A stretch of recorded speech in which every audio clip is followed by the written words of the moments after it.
Good morning. Hi, this is Nick from Keg King. I'm joined by Mykelti from the Flying Wombats. Thanks for being here.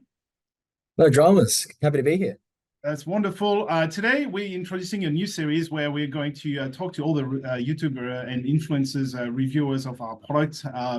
What was interesting to me is to see what people had to say about the product after receiving it. Obviously, when they're given a product, they will go over it and most likely say good things about it. But I wanted some actual facts about the uses and how it feels to use it. There'll be some positives, some negatives. We can talk about everything.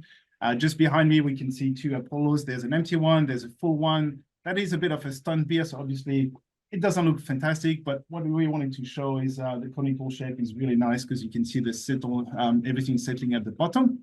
But yeah, Mykelti, what do you want to say about the Flying Wombats? Firstly, before you say anything, I want to say their setup is fantastic. They have a giant space. It looks like a microbrewery. Every time I watch an episode, I'm like, oh, this is awesome. I should have this. And then I realize, yeah, I need space. So talk about yourselves. Yeah, cheers. Yeah, far too many toys to be honest. But yeah, the Flying Wombat TV is where you guys can find us, and it's really a channel all about beer, banter, and just having really good times with friends. So it's effectively a little man cave where we just get together and brew far too much beer. And the whole idea is that we want to experiment, make weird things, make strange things, make traditional things. It's just all about the love of making great beer, really. Yeah, well, that's good. I think part of homebrewing, a big part of homebrewing for me is trying to experiment, right? Having the freedom to find things, to do things you will never buy or find in the commerce. Yeah, Um, absolutely. I find myself brewing a lot of obviously German style beers. Personally, I did a lot of IPAs back in the day. I'm getting back into it. What do you say you brew the most of? Is it just crazy stuff, or is it a bit of everything? I'd say there's a pretty even split between making unique things. Like we've done a lot of sours last year on the channel, and more recently we've been doing a lot of barrel aged stuff. So like some barrel aged sours, some barrel aged stouts. So I'd say we're pretty split between making things that are either very high ABV that you don't really go and buy a lot of them at a pub, but it's nice to try and find Yeah, that kind of where does creativity reach the limit of what actually tastes good? yeah. And then the other half is probably things that are more of like a staple house beer, like just brewing a really nice lager. Like I have a huge appreciation for brewing German styles of lager, like a Helles lager. That is my Oh, favorite. Personally, that's my favorite beer to drink, is a really well-made Helles lager. And I yeah. think there's a lot to be said for producing a very good lager. I think it's harder to make a great Pilsner than it is to make a great hazy Yeah. or a great Yeah. IPA. You can hide behind hops. You can't hide behind much with a good lager. Yeah, I think I'm on a quest. My personal quest, and I'm not even close to reaching it, is the perfect Hefeweizen. So obviously, I'm being half German. It's not even a Weiss beer. It's just that Hefe character to it, the yeast character to the beer, the banana, all of this. And it's when you're trying to get a style perfect or to your liking, it's very hard with the hops. You know, okay, I'm getting this flavor from this hop, so you can really play with that. Yeah. But when you're trying to use the yeast correctly, it's so hard. Well, hopefully, nice little fermenters over there help do some of that. I think for me, the conical shape again is really important to get that yeast and the trouble out of the way when you're lagering. I think it Yeah. helps. Yeah. But yeah, so how many brews have you done on the Apollo so far? Because you have a Yeah. snowballs, right? Yeah. We have one of those. So yeah, Yeah. since we received it, I think we've done about 8 or 9 brews in there. And Yep. yeah, it's a great effect. It's a surprisingly really effective little unit, especially for its price. It's pretty damn good for what it is. Yeah, we're pretty happy. So obviously, I have to say that we make it locally here in Melbourne. Actually, I can see the factory across the road there, just about 200 meters from us. So it's made here. Everyone knows about it. But what after using it, what do you feel was the really the catch? You know, you're like, oh, this is really good and well thought. I think for me, it's two really big things. One, it's the shape. Obviously, conical shapes we all know are better for brewing because you can have more sediment and trube drop to the bottom and have less contact with the beer. That's fantastic, and it's not breaking the wheel, but it's just done really well. It does settle down very nicely. Two, actually, probably three things. Two, super easy to clean, which is Yeah. probably the biggest plus as a pet peeve from a homebrewer's perspective, because 90% of your brewing is actually just being a janitor. So making things easier to clean is always hugely appreciated. But then three, pressure fermentation. So obviously having the dip tube inside it is nice and everything, but being able to pressure ferment as well, massively useful for homebrewers. I'm in the fortunate position where I have a lot of cooling capabilities. I have a glycol chiller. A lot of my fermenters are temperature controlled, but most people don't have those toys. And on the Apollo in particular, I don't have temperature control, but I know that I can quite effectively make very good lagers in there, even in fairly warm summer, because I can pressure ferment, and that's a huge plus. Yeah, it's pretty good. Yeah, I have two fridges dedicated to fermenting. One of them is purely just the Apollo sits there. I have lagers usually, so I empty it and just dump a batch on top of it, right? So it's a continuous lager Yeah, fridge. nice.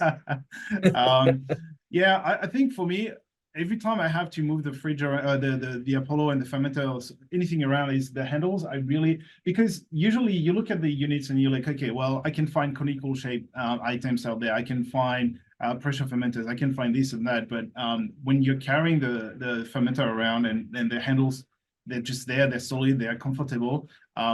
It was the thing that surprised me the most at the start. I was like, oh, I don't need handles. But then when you start using it, like, oh, that's actually pretty That's true, convenient. actually. And it's great having the handles on the actual fermenter vessel and not on the stand, Yeah. because that's where you need to grab it from. But it's funny because from the UK, we've had lots of feedback in Europe and mostly from the UK where they say, okay, well, you should have handles on the stand because I want to move both at the same time. But I'm like, well, you can carry it by one handle and make it work. So because the handles won't break with 30 kilos in there, they're designed for that. So it's quite Yeah. nice. And obviously the thermal well being built in, right? So when you have your temperature probe on the inside, that's really convenient, right? Yeah. I Yeah, actually, think, that's another plus. Yeah, I did forget to mention that. I used to have a conical yeah. fermenter many years ago, like one of the more simplistic designs, and the lack of thermo well was frustrating because you're trying to judge temperature based off the sticker on the side, which is, nice and all, it's a good indicator. But if you want to start attaching things like heat belts in the middle of winter, you can't do that effectively if you're not measuring temperature from inside the vessel, and that's pretty cool. Yeah, especially when we talk about those style of beers, right? Where even Belgian beers, if you want the right temperature, right? It's very important to get the wort temperature, the fermentation temperature from inside, because, well, you're trying to push some esters, right? If I do a Belgian wheat beer, I want lots of coriander. I have to stay within that 16 to 17 degrees, right? But if you want to Yeah. push for something else, then you need to go higher. When I do my Hefeweizen and I want banana, I want 22 plus, right? I want higher and I Yeah. want to drive that. So it's quite neat to be able to do that from the inside, I think. Yeah. Overall, how do you find about just storing the unit, all this sort of stuff is fairly easy to just move around, right? Yeah. I mean, it's super lightweight when it's not filled up. It's pretty easy to stack and move around anywhere. Like all in all, it's a pretty great unit. The only thing that I would want to add to the unit, and it's that tricky thing, like how do you do this in a way that's still cost effective as well, is cooling temperature control. Heat Yeah. belts are an easy one for the heat. Cooling, that's a more interesting one. I've seen, fermenters obviously where you have chilling coils inside, Yeah. which works, but it makes it painful to clean. So it's a bit of a balancing act with what you want to achieve. That's right, yeah. And we did release recently a cooling jacket that goes around the fermenter. So you can turn any fermenter, any brands into a jacketed Oh, fermenter. really? I haven't seen that. That's Yeah, awesome. I need to send you a link. We run out because it's very good. It's very popular. We'll get the next generation very soon. But basically, yeah, you put your glycol chiller, you hook it up to the jacket. It goes around the fermenter. So whether you're using a 50-liter keg or our brand or different brands, it will just go around it as long as you have a good jacket to go on top, right, to cover the unit. Yeah, Yeah, you can just turn any fermenter into that. So I don't have one right here. that is But awesome. No, that's great it's to know. I'm going pretty to check that cool. out afterwards. That's Yeah, really, really cool. I'll send you a link. It's not too bad. I think overall it's we're very, very pleased with the Apollo. I think it's been very popular in Europe. As I said, I think the UK has been extremely very receptive to the units. The feedback from them has been that the plastic quality seems very good. They expected something to be very thin or whatever, but then you get the Apollo and it's actually super thick at the bottom. I think we're close to 1 centimeter of plastic at the bottom, which is pretty crazy. Yeah. I've done crazy stuff with mine. When it's full, I put it on the ground like this, right? And you know, it holds by itself. It's pretty insane. Yeah, yeah, no, it's a strong little unit. I've got no issues ramping up to like 15 PSI. It never for a moment do I think we're gonna have a blowout. Like Yeah. it's a pretty sturdy little thing. Yeah. Yeah. Speaking of pressure, what pressure range do you use? Because I've done by mistake 30 plus, and yeah, look, the unit was That's fine. high. Yeah, I know, it was just by mistake, right? And because Yeah. I had the wrong thing set up, but the unit was fine. It's just the beer. It feels like the beer is not enjoying it, right? Yeah, yeah, that would definitely have stressed the yeast out to the most extreme levels. Did you get off flavors or did the beer taste flat, for lack of better words? Yeah, it was no oomph to the beer, right? It was just like, Yeah, hey, yeah, it's not. You could tell the yeast had been restrained yeah. in what it was trying to do. But hey, home brewing, right? Home brewing, you do something, it doesn't work, you try again, right? You just drink it. Yeah, of course. It's not home brewing if mistakes aren't made, to be honest. Stuff has to go wrong. Right, you learn by Uh, mistakes, right? yeah, exactly. You learn more by the mistakes than by the successes. That's right. But yeah, I ferment regularly. It depends on what I'm trying to achieve. So I actually have something in the Apollo right now that is for a beer we're going to release on the channel quite soon. And it's quite hot in Sydney at the moment. I think today it's about 37 degrees Oh, Celsius. So the garage is not cold. And I'm brewing a beer that it can have higher temperature, but I don't really want it to be that high. So I'm at the moment fermenting at 15 psi because okay. I know that's going to suppress a lot of very strange and unpleasant off flavors. But if we're, say, more in a cooler period of the year and I'm not as fussed about the temperature, I might only ferment at, say, 2 psi because I still want more of the ester profiles to be produced by the yeast. It depends if I want to suppress the esters or if I want to Mm. encourage them, what I actually set it to. Oh yeah, it's crazy. So much to do in homebrewing, right? I just love it's just like cooking. There's so many things you can explore and try out Yeah. and see how it works. One of the best beers I've seen that you've done, what that spoke to me was that Berliner Weisse with the raspberry. Oh, yes. Yeah, yeah. That's a good one. But yeah, I love all the beers you make. It's great to look at things differently and try different things. And yeah, it's always fun. And yeah, it seems like you guys have a blast when you're shooting. Yeah, it's a lot of good fun. It's great shooting with someone as well. Like I could do this channel theoretically on my own, but it's so much more fun doing it with someone there. It makes it a joint experience and it's actually genuine laughs. Yeah. And yeah, the Berliner Weiss, that's still to date one of my favorite beers. Definitely my favorite fruited beer was that raspberry sour, the original one. That was just that was so good. Now I should have mentioned that before, but I have a question, which is, do you believe in drinking when you're brewing or do you drink after? Uh, it depends how good I want the new beer to be. I could not agree more. Yeah, it's if it's a beer that I've done so many times and I can be on autopilot, I'll absolutely crack a beer while I'm brewing. I think it makes it very enjoyable. If it's something that I am trying that's new and I'm not super confident with what I'm doing, or I need to take a lot of notes, it has to be a sober brew day. But what I have noticed is the days where you do have a beer while you brew, the cleaning magically goes so much better. Yeah, I haven't noticed that. I need to pay attention. I don't know if I'm going to brew on the weekend, but yeah, I'll keep that in mind. Maybe you start drinking after the brew days Yeah. during the cleaning, right? That way you can't ruin the beer. But so often for me, if I'm having beer, even just one, it's like, oh, I forgot to do this and I forgot to do that, and it's like, oh, damn. Yeah, that definitely does happen. With a more complex beer with a lot of different hop additions or something, yeah, it can go very bad. I did one where I was having a beers while I was brewing and I added my aroma hops as my bittering hops, and I didn't Oh, realize what I'd done until I tasted the beer coming out. It all looked beautiful, it smelled amazing. I tasted, I'm like, holy crap, there is so much IBUs in this thing. And I went back and looked at my notes. I'm like, okay, I see what I've done. That's 2 weeks wasted now. oh well, that's all right. You try again, right? Yeah. And lastly, I think we wanted to ask briefly a bit of negative feedback. If you had to mention a couple of things that, because I want to be transparent as much as possible for everyone out there, saying, oh, of course, there's a lot of things to appreciate about the unit, but Nothing is always 100%. Anything that you're like, oh, I wish this was done a little bit differently. I mean, there's not really too much negative stuff. It's more things that you'd like to be able to do, but then there's also products that you guys make that can do those things as well. So for example, my first one was the temperature control, which you've already answered. You got that new modifiable jacket that you can wrap That's around right. anything, which is amazing. And then it's smaller things like being able to dump shrub. But again, you guys have a fermenter that is Yeah. capable of doing that. So Yeah. it's not really a negative against the Apollo specifically. It's just a different product. Yeah. Maybe the only other thing would be zero oxygen dry hopping is having an attachment on the top to be able to do that. Yeah. Understand you're limited, you're working with limited space because you already have so many ports up there and you don't want to make a bigger and bigger mouth to the fermenter. But that would be the only other nice to have, but again, not necessary.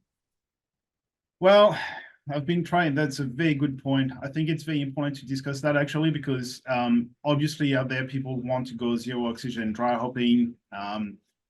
There's two schools of thoughts.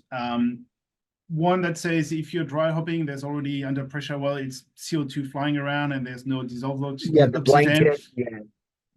I would like to measure that. I just don't have the equipment because it's very expensive to get good equipment. Breweries have it, but it's a few $1,000s. I can borrow it, but you know, it's a bit tricky. The better answer is to say that yes, we should have a different lid, and it is in the works. There will be a lid that will have a different opening at the top.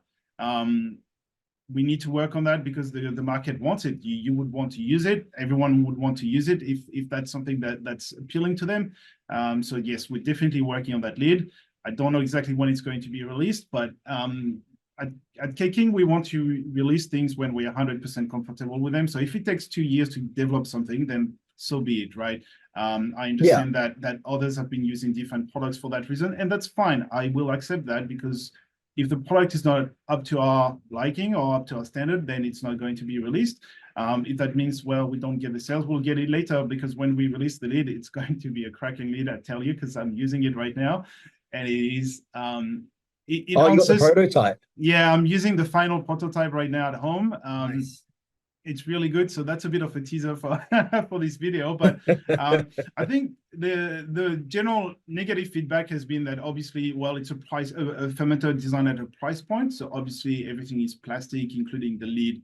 And there will be options to get a better lid later on in this year, hopefully very soon. And that way, well, people say, oh, sometimes the threads and blah, blah, blah. Fine, accepted. But here's the different options for you. You can upgrade the lid, and that's where we're heading. So we're trying to listen, but it takes time to get somewhere, eh? Yeah, and to be fair, it's also that's the thing. You guys do have different ranges of different fermenter vessels as well. So it's not really negatives against the Apollo specifically, because that's a fermenter that is designed to be very cost effective for what it does. Yeah. So I fully appreciate that. Like, well, if someone wants to do more abilities, then get the upgraded fermenter. But That's the right. Apollo is a fantastic entry level fermenter for anyone that wants pressure fermentation or rudimentary temperature control, all these things. It's pretty damn good for like just over $100. It's not bad. It's not bad. Yeah. And you can use it not under pressure. So when I do my lagers and pilsners, I actually don't don't put pressure in it. I just leave the PRV open. Which is probably not the best way to do it, and high risk infections. Sure, homebrewing, everyone does it the way it works for them. I accept that. That's no problem. But yes, you can. I usually do it not under pressure for the lagers because it's in the fridge and everything, and then I just put pressure in to transfer out, which is my favorite feature. That's my personal favorite. Actually, feature. that is very, very good. Huge. So when I started homebrewing, obviously I started with like a bucket or like the bucket with the little tap coming out of it, like everyone does. And you don't realize for so long that when you're transferring into a keg, you're just completely oxidizing your entire batch. And you're always like, why doesn't this taste like it does at the pub? But yeah, being able to transfer under pressure, amazing, absolutely amazing. Yeah, that's personally my favorite feature for that specific reason. Transfer under pressure, off you go. You've minimized all the exposure at that point. We can debate all the during fermentation and all of this. It's not the point. The point is, hey, this is cool. Do it. If you don't want to do pressure because you don't believe in pressure, which is fine. Everyone, again, homebrewing, the way that works, for you is the right way, right? Yeah, So exactly. Yeah. do what makes you happy. People love kit and kilo. Do you know what? You can do kit and kilo in this, no problem at all. Fine. Do whatever Yeah. works for you. It's more than fine with everyone. So yeah, that's I think that's a bit of an overview on the Apollo and how you feel about this. As I said early on, we're going to be doing a review or a discussion with a bunch of different YouTubers and see how they feel about the products or what they might want to see later. I think the only issue I have with the Apollo is, well, it's almost like you've done as much as you could with the product, right? So what's next? You can't you can't change the product anymore. It's there. It's a final unit, right? Yeah, that's so true. Yeah. But yeah, thanks for your time, Mykelti. Where can we find your channel? So it's on YouTube. Do you do any additional podcast, or is it just purely on YouTube? Yes, at the moment it's all on YouTube. So it's Flying Wombat TV for anyone that wants to check it out. Then we have, Instagrams and Facebooks, Flying Wombat Brewery. But yeah, I thought about doing some podcasts and some more stuff like this actually, where we talk to people that are in different locations. We have a couple brewers over in America that we've been chatting to for a while. So yeah, would like to set up some kind of an international brew collaboration at some point, which would be quite cool. So if anyone does want to join that and you live in America, let us know, because we also want to brew our subscribers' recipes as well. We like to do this beer versus this beer thing quite a lot. We've done it with like Chat GPT. We've got another one coming up quite soon, but we'd also like to do my beer versus, this person's beer over in America. I think that'll be a lot of fun as well. Wow, that'd be crazy. And also for everyone who wants to support your channel, I believe you have some merch as well available. So some really kick-ass t-shirts and things like that. Yeah, right? I'm not wearing it today, actually. But what are you doing?